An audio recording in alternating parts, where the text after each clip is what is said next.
You know, despite how you feel about the 24/7 title, and yes, it still does exist, but right now it's been regulated more to live events, and I think even just appearing on main event, here and there, and perhaps some pre shows before the pay per view premium live events. But despite how you might feel about it, you know, and how it's showcased, at least, it's still an official title. It's still something that you would think that with all the changes Triple H is making, this would be one of the changes he would make, and maybe he eventually will. But it looks like Dana Brooke may have come up with an idea, a solution, if you will, a solution to that possible change if it happens. You see, with someone like Triple H, he always sees the potential in a championship. He always sees the potential value that it brings, the potential impact and legacy that it can create, throughout its existence. How much it could be turned from basically another prop or another, joke to something more serious and valuable. And obviously Dana Brooke kind of sees that too. Because recently, in an interview, I think with NBC Sports, she suggested turning the 24/7 title into the women's equivalent of the Intercontinental title. In other words, change it from being the 24/7 championship to the women's Intercontinental championship. And honestly, I think that's a great idea. Because if you read off some of the live event results, you know, and even when you do see it kind of be put into a segment, or situation on television, who are most of the people challenging for it right now? Who are most of the people challenging for it? The women. That's right, the women. You don't see the men challenging for it, right now. It's mostly the women. So I see basically where Dana Brooke is coming from.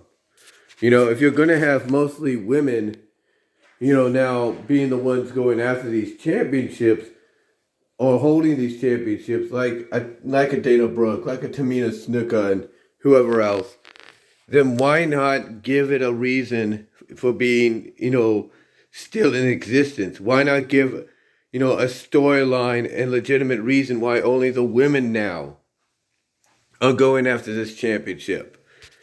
And I think, honestly, having them transition it storyline wise, also, resulting in legitimate change as well. A storyline change, and like I said, equal to a legitimate behind the scenes change as well on screen. Why not turn it into something more prestige, or at least try to do that?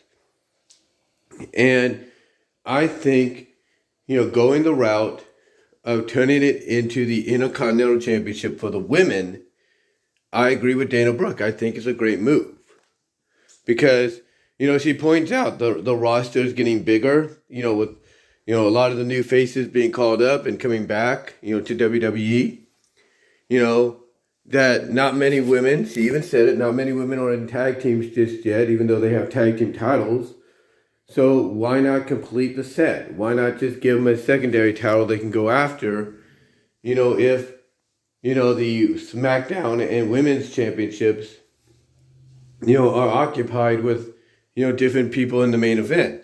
Like, she sees the fact that Ronda Rousey is the SmackDown Women's Champion, and not many people are going to be able to be in a storyline with her for that title without the end result being her potentially going over them. And that's it. And that's just another body. Or, or they see what's going on with Bianca and Bailey in Damage Control. And it's like, okay, what do the rest of us do? What else do we have to keep us occupied? And then, of course, they do see the tag team title situation, and they're like, okay, That's kind of in a main event feud for the women as well, main event program for the women as well. But what about the rest of us? What do we do?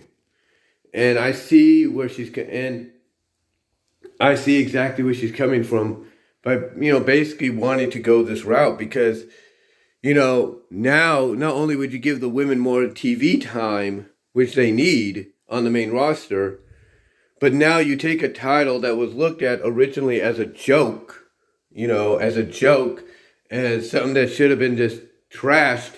One of the first things trashed once Triple H took over. Now you're taking something like that and you're going to give it relevancy by transitioning it and turning it into the equivalent for the women of the Intercontinental Championship or even the U.S. Championship. And I think that would be a great move. I mean, we know that throughout wrestling history, women have had secondary titles outside of the main world titles, just like the men. So why not do that here? We know that there are promotions out there right now that are doing the same thing. I mean, AEW that had Dynamite tonight, and it doesn't air for another, well, for me, it doesn't air for another 35 minutes. But they had Dynamite tonight. And at the beginning and at the end of the year, last year, and the beginning of this year, they introduced the TBS Championship, which was basically the secondary, if not the equivalent, if you will, despite how you feel about it. It was the secondary, if not the equivalent, to an Intercontinental Championship or a women. Basically, for the time being, it was the equivalent to the men's TNT title. That's what it was. It was the equivalent to the men's TNT Championship. And over time, you start to see, of course, more championships being introduced, but the TBS title is the only other women's championship around. And just like the TNT title is looked at as kind of like the AEW answer to the United States title or the Intercontinental title, the same with the TBS title. It was looked at as, a women's equivalent and answer to the U.S. Championship, to the Intercontinental Championship. That's what it was. That's what it was.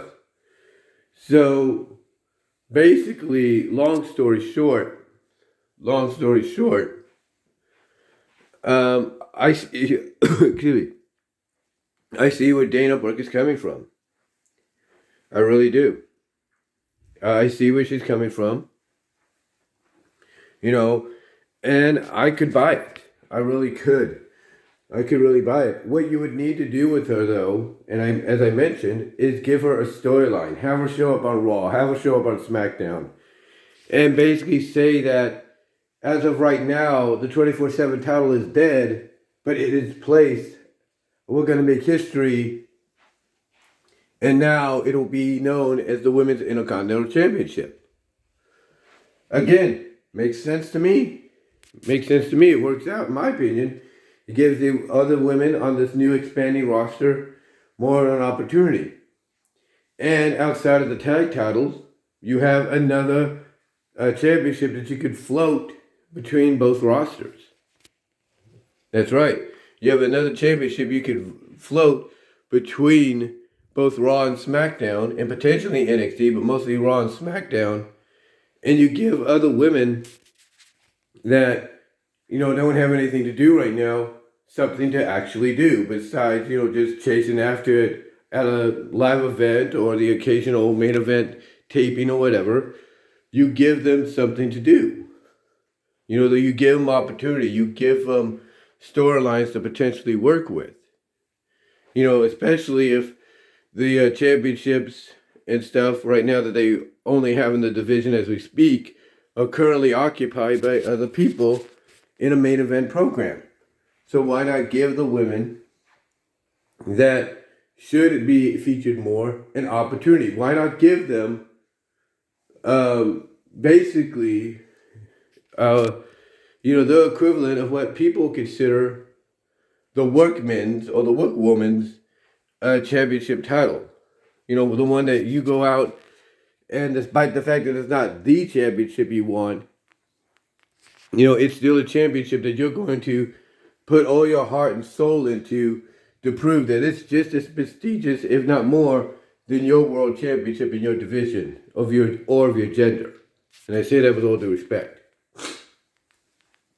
So I'm behind the idea. I'm actually behind the idea.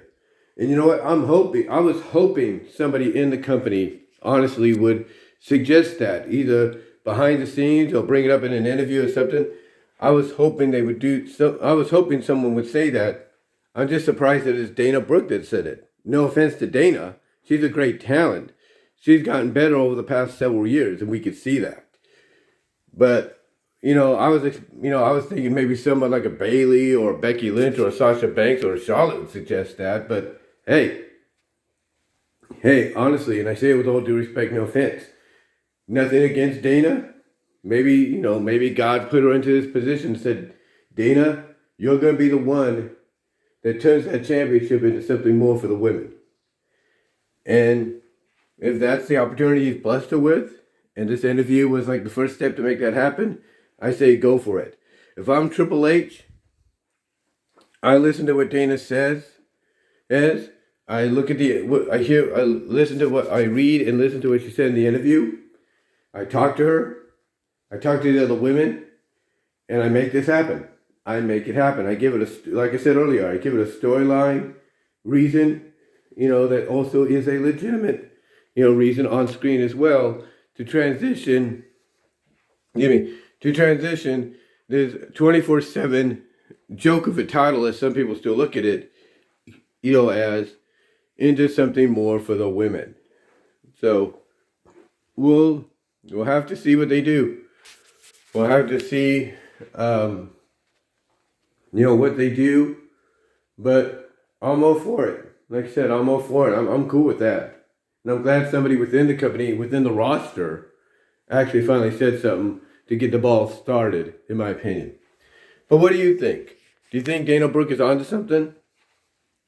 And do you think she's onto something and that WWE, mostly Triple H, should consider what she said in the interview and give it a storyline / legitimate on-screen reason for a potential change from a 24/7 joke of a title to a legitimate women's Intercontinental title? What are your thoughts? Let me know down below in the comments and in the live chat during the premiere. Like the video. You can support me at Venmo at Brian-Roma-2, Cash App at BWRoses98. Also at my Teespring store for merchandise you can't get anywhere else except there, especially in time for Christmas. Also check me out at VENMO for content you can't get there, you can't get here on YouTube, but there. My VENMO channel also under BW Roses. You can also check me out at BW Roses Discussions, all your favorite audio podcast locations except for Pandora. You can also check out the DeviantArt page as well at BVW1979. But guys, let me know what your thoughts are. Do you think Dana's onto something here? Let me know down below in the comments and in the live chat, and I'll talk to you later.